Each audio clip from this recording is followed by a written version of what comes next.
Okay, you've read books, been to seminars, tried to be successful at a lot of things, but if it isn't paying off, I might have another strategy for you. Don't focus on the winning. Go on back in 5 seconds. I'm going to introduce you to a guy who has a strategy that might work for you.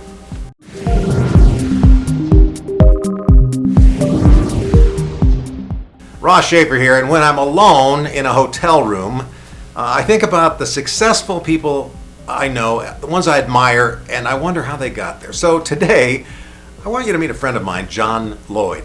John is one of those people who refuses to fail at anything, but he'd be the first to tell you it's not about the idea that he's focusing on being number one.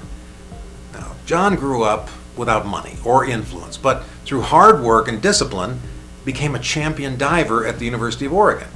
He went to work for a pharmaceutical company out of college at the entry-level position like we do, and rose to the top as one of the pharma industry's leading consultants. He taught himself how to play golf at 50, and today he's a near-scratch golfer. He brings that same desire to excel to gardening or sport motorcycling, photography, travel, even his marriage. He always ends up on top, but it's not because that was his goal. And now, at 63 years old, John has gone back to the swimming pool to compete nationally. In fact, out of the 400,000 people who compete in swim sports, John Lloyd is ranked 59th in the nation. Here, ladies and gentlemen, is John Lloyd. John, it's good to see you.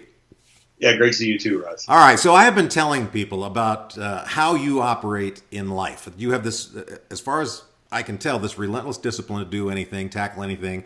Nothing seems to bother you. As a result of this, you've done some, what I think are some pretty incredible things. To our audience, they're interested probably in, how can I adopt that sort of a habit so that I can become financially independent and then do the things that I want to do. So my focus is never on how to be successful. I really don't focus on that. I don't focus on being first or being second or winning or making more money. One, it's really motivated by, if I don't want to be bored, I've got to look to do something different. And I don't want to bounce all over the planet. So whether it's diving or it's pharmaceuticals or it's my studies and then what do I have to do right now to be better? Do I have to read more? Do I have to memorize more? Do I have to become stronger? So it's really trying to do better at the moment, and always I'm really kind of an in the moment type of person. I don't really look that much that far down the road. And so it's really an internal motivation to say, if I do the best that I can, if I study or I think or I work out as hard as I can right now, then I shouldn't have to worry about anything else because I can't do anything more than that. Okay, well, that wasn't the answer I thought he'd give us. In fact, it's counterintuitive to what we've been told by these so-called success experts. But I bet you can guess where he learned it. I grew up in a family. My father was a teacher, and we had 5 kids in the family, and they couldn't give us maybe all the things they wanted to or the things we asked for, but they motivated and pushed us to say, if you want it, go get it. So figure it out. So there were, like everybody else, there are things that I want. If I needed a new mountain bike or a new pair of skis or a diving board on our dock, I had to go get it. So there was a lot of instinctual, maybe because of the behaviors they installed in us as children, to, if you wanted something, go get it. And if you want it bad enough, you'll get it. Because John has mastered just about everything he's decided to try, I was curious how he decides where to focus his energies. And what advice would he give young people to prevent them from winding up in a career they hate? The first thing I'd say is focus on what you really want to do. What are your passions in life?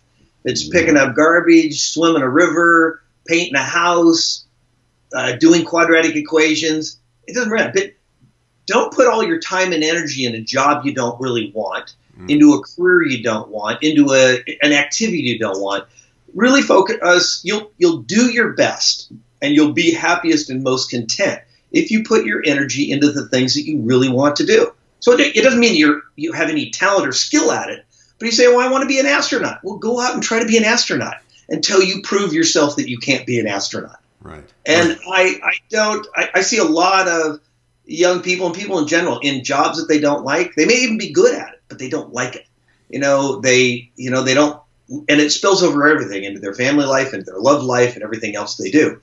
But the people that I have been around that are most motivating and inspirational to me are the people that are doing well, and they're doing well because they're doing the things that they have passion and they aspire to do really well at. And I think that's everybody's individual motivation. It certainly is for me. If it's something I know what I don't necessarily know all the things I want to do, but I'm very clear on what I don't want to do, and I don't do them. All right, as I mentioned, at 63, most people are slowing down, thinking about retirement, maybe joining a Mahjong club. Not John.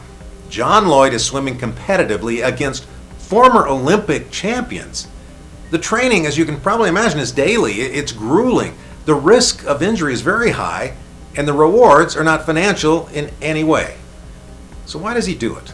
I love the confidence. I love the feel that I get when I'm standing on the blocks trying to anticipate that the gun's going to go off, and that in the meat of the moment. And when I hit the water, am I kicking hard enough? Am I pulling? Am I reaching? Am I breathing as few times as possible? Is my flip term? It's a really in the moment experience, and it's a rush. That's really exciting. The anticipation of competing is extremely motivating to me. I know John. When he decides he's going after something, he is a dog with a bone. And right now, I'll bet he does become an All-American swimmer. But it won't be because it's intentional. So I ask him, what are you going to tackle next, John? What will I do after that? I don't know. I have no idea. If I hit my head on the end of the pool and I can't swim anymore, I have no idea, Ross. It'll be, like I said, I don't think that way. I don't think that I've got these next things I want to do. I just want to do extremely well at the thing I'm doing at the time until either I'm bored to death or I can't do it anymore. Well, John, I have to tell you that a lot of us have paid attention to your activities over the years. You inspire us. We admire that your tenacity of tackling something that really wasn't something you had mastered before, but you don't seem to stop until you have mastered it. And that goes for riding motorcycles or swimming or golf or being an expert at travel. It's just, you're just one of those guys who goes all in all the time. And it's been inspiring. Well, I am totally honored to have someone like you tell me that. Well, thanks, John. I appreciate you spending the time with us. A lot of fun. Thanks. Right. Thanks. Talk to you soon. I hope you're as inspired by John Lloyd as I am. And if you liked what you saw and heard here, please subscribe to this channel. And every week I'll try to bring you insight and tactics that you can apply to your personal and your professional life. We have over 100 other videos that you can use for training in your company or for yourself. All kinds of topics, and they're all free. Just make sure you hit the notifications button so that you get these every week. I'm Ross Shafer. I'll see you next time.